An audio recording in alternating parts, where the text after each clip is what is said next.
if we invest a slight bit more of money, and I'm sure Dr. Devi Shetty will agree with me, absolutely, into recruitment of doctors. And we know there's a backlog on recruitment of doctors in the public system lasting 5 years. Recruitment of nurses. All the solutions are simple. And we know that the NRHM has put some of them out there. We're supposed to do, your state is supposed to do a 3-month audit. Why can we, not as members of civil society or as members of our legislators, go out there and say, is this audit being done? So, and I'll tell you what the father of an infant said. I'm repeating it ad nauseum. I don't know if it is in the government report. One father said he developed breathing trouble. We rushed him back to the hospital and they did not attend to him. They said he is dead. They said the child is dead. The doctor was requested by the parent, put oxygen on the child is not dead.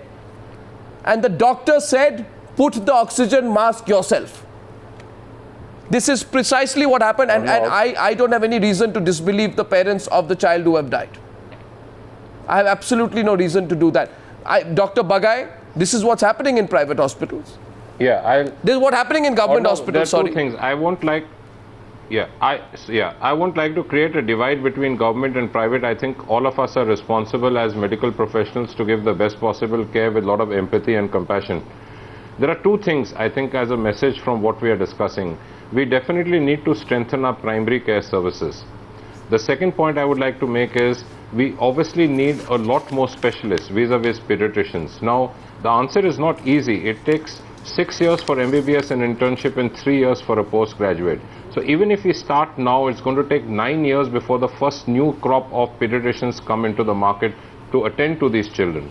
And point number 3 is, if a critically ill child reaches, be it a government or be it a private hospital, patients which are requiring ventilation, I'm basing my discussion just on medical grounds, generally they have a very high mortality rate. The reason is they have already deteriorated to multi-organ failure or respiratory failure or neurological compromise. And that's why the oxygen mask is given by the one. Is there a justification to say it's a government holiday? No. Put the oxygen mask yourself?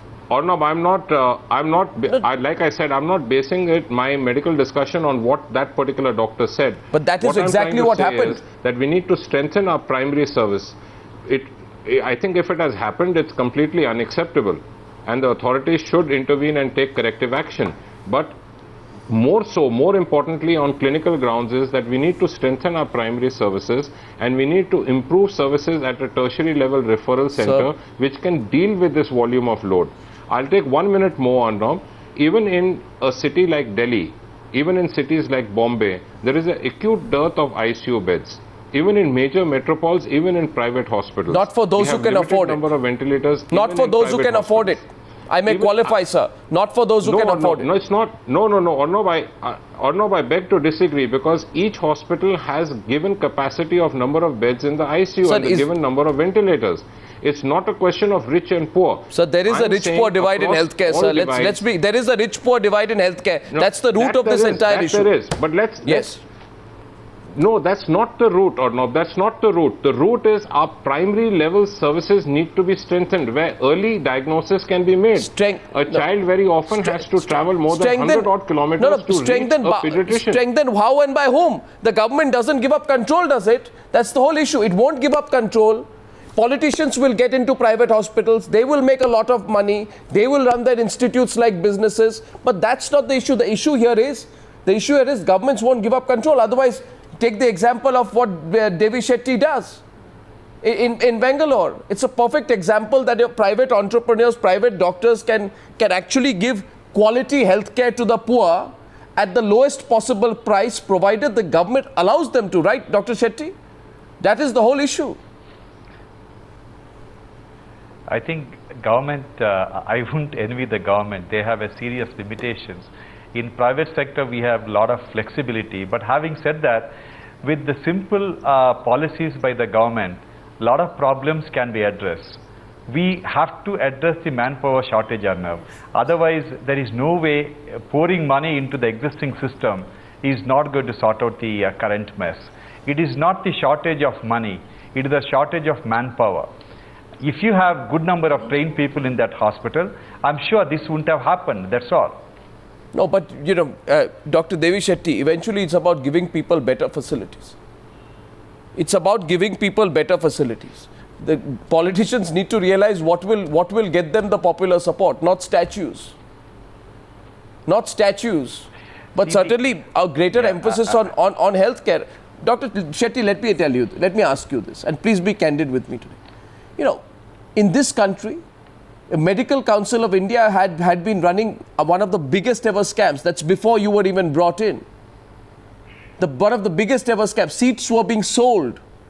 Postgraduate seats are not allowed to be given. There is a demand-supply problem that is artificially created, so that there aren't enough doctors, there aren't enough pediatricians who are allowed to come out and practice. Because when there's a demand-supply problem, then somebody makes money in offering the seat at a higher price. Is this true or not, Dr. Shetty?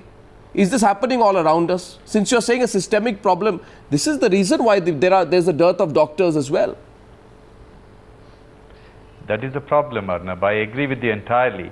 So it is very important that government has to assert itself, tell the Medical Council of India that this is our requirement, this is the requirement of the country, and they should find out how it can be addressed. Because one thing we have in abundance is the people. We have got millions of young people who want to be doctors. Every year, 25,000 youngsters leave the country, go to China or Russia to become doctors, and they come back with a degree which is not recognized in this country. On one end, we have large number of young people who want to become doctors. On the other end, we don't allow them to become doctors. So completely, you know, on one day in 2002 at the BC Roy Hospital in Kolkata, 22 infants died. On another day in June 2011, 18 infants died. You know, in one hospital in Kolkata, 6,397 children died between 2002 and 2006, sir. Yes, Mr. Shetty. No, we need to have... Arnab, Yeah, go on, sir. can I? Yeah, go on. So, are you going to ask for the health minister's resignation, Mr. God? No, Arnab. No, That's a fine. No, he's First been health absolutely insensitive, and he has displayed his inability to understand the responsibility required for being a health minister of a state. Will you, regardless of political affiliation, ask for his resignation? There's no doubt about that. He typically answered like a doctor, protecting his own fraternity. He being a doctor himself, it's very insensitive statement of health minister, whatever is said it. The two, what unit it is, we have a pressure group in the parliament. My wife is a doctor. From the day when I entered into politics, I conducted diabetic camps in the districts also. I'm quite aware of what health facilities happening here. Over 8 million kids in this country are malnourished, undernourished. And recently we met President and Prime Minister selecting over 200 districts to address this problem, national problem. Quickly, I would like to address, you've been saying politicians, not just the politicians are now. In this country, unfortunately, medical and education has become a best way of business, profit-making business. You yourself said that Medical Council chairman was arrested by the CBI. No, but we can't... Yesterday, news says that 3,600 doctors Mr. God, we must make an example of one case. Been left the country. No, we must make an example of one case. What we're spending, no, what we're doing, there's no doubt about the health minister responsibility. Mr. God, we must make an example of one thing. Because every time when something happens and we say it's part of a large generic problem that requires a large-scale, long-term solution, of course it does. But who's going to tackle that it doesn't happen in this hospital again? Who's going to handle the crisis of faith?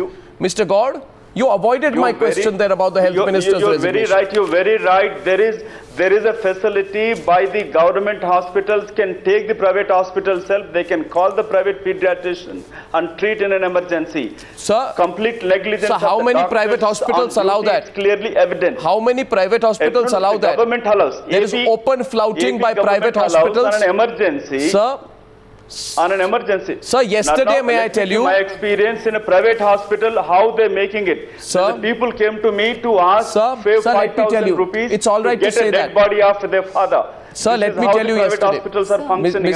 Mr. God, in this country, let me tell you that poor people, even people who don't wear proper clothes in that sense, who would not be dressed in a way to be looking upper class, are not allowed.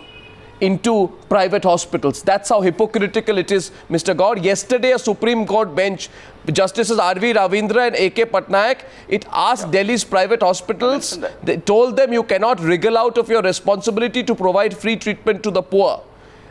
They said that. A Supreme Court bench said that. And hospitals regularly wriggle out of it. They've become elitist dens, haven't they? Dr. Shetty, isn't it true? Isn't it true that private hospitals very often do not hold up to their own promise of treating the poor free of charge? See, Arnab, some of the hospitals took the land with the condition that part of their beds will be offered for the poor people at free of cost. And if they have committed, they have an obligation. There is no doubt about it. And even if that is not the case, whenever there is a desperate situation, someone asking for help, the hospitals will oblige. I'm sure they are obliging, but as it is in any sphere of life, there are exceptions. I'm not defending them. But on the whole, the lot of hospitals in India have got a lot of benefits from the government, with the condition that they will look after the poor people. And if they don't accept and respect their commitments, some action has to be taken against them. There is no doubt about poor it. people don't have the courage to reach those hospitals. And let me also share that the hospital lawyers, the lawyers for the hospitals have also gone on to argue that we are sorry, the people may be poor, but we cannot provide free treatment, especially not for cancer patients, neurosurgery patients. Certain kinds of surgery patients, these are expensive treatments. They cannot be provided free of cost. These are arguments that are being put up here. Mr. Gaur, Mr. Rao, it is greed at the end of the day. So can we make... Arnab, let all our panelists agree, since all of us are agreeing on one point of this shameless incident. One, let them all agree with you one thing, without denial, without challenging, that there is a poor and rich divide, and that is more visible in your medical services, in your health services. I don't think... I know it, Madhu knows it. Let us not put a veil on that, golden veil hanging. No, sure. This is true in every sector, more so in health. Yeah, and I'll qualify Today is not the first, as you are saying, it is not Supreme Court first time. I will start by agreeing with you myself. I'll qualify that by saying there's a rich and poor divide in healthcare in a country where politicians, a large number of politicians have invested in private hospitals and make money out of running private hospitals. Let me tell you one thing. Let me respond. You have a fashion of you have absolutely a fashion of dragging in the politician. I want you to get into the data. At least I know, having stayed into politics from academics to journalism, I know what it means. You must have a data. Let me take Andhra Pradesh. If there are more than 5 people in a house of 300, you must know how many doctors' sons are opening it private hospitals to enjoy the money coming out of the governmental funds. How many are enjoying the insurance? Let us talk. You would certainly run a big debate, a very useful, purposeful, meaningful debate on politicians and their role in this country vis-a-vis the corporate and money making. I am pushing the point so that today and henceforth, we can promise, and we can promise Mr. Shetty that in this country not one poor child. None of you came to my rescue when I was talking about Dandavata. Yes. No, none of you came in support when the politicians went and supported the forest activists. No, one second. Let's limit, Mr. Rao, let's limit it to this. Let's limit it to the problem we are talking about. That's what I'm saying. The question is, Mr. Rao, in any other country, one child would have died in the way they died in Kurnool. One child would have died in the way they died, and heads would be rolling. The core issue here. That is the issue. I'm telling you, I'll be the first person tomorrow. Yes. Mr. Arnab, you don't know, I will be the first person tomorrow at that hospital. Then you should I'm always there at the police stations. Then you should take. Then you need to take this. You need to take this case with using your political context tomorrow itself to the chief minister, and then tell him to haul up the health minister. Ask for a right before me is the report. Yes. Tonight itself, not tomorrow. Now. Right before me is the report. I just want to bring. We go into politics, politicians. Yeah. I just want to say one thing, that do we or do we not believe that children in this country have a right to free health care? Absolutely. This country has signed the UN Child Rights Convention. It means simply one thing. We have to deliver free health care Hundreds of- to all our children. We must ensure their right to survive is met, because the right to survival is the first and basic right. Thousands of infants die of encephalitis alone in Yes. Uttar Pradesh every year. Sir, that right is only on paper. Arnab, we lose 1.2 million of our newborn children every year. Absolutely. And this is a very shocking story. I want to bring in Devi Shetty, and I want to say this at the end. Devi Shetty is someone who, on his own, has done pioneering work in the field of pediatric, I think, cardiology. But it has to extend beyond that, and this has to happen at a macro level. Give us one solution, Dr. Shetty, as someone with strong practical experience, that can be taken to ensure there are no repeats. Arnab, can I say something? Yes, sir. Yeah. See, Arnab, the root cause of all the problem what we see in this country today is because 20 years ago, government decided not to build any more medical college. They said Yes. private sector should build a medical college. And that is the beginning of the disaster for the entire health sector of this country. It is never too late. At least now, Yes, if the very government much. starts building medical colleges, all the problem will be solved, at least for the future.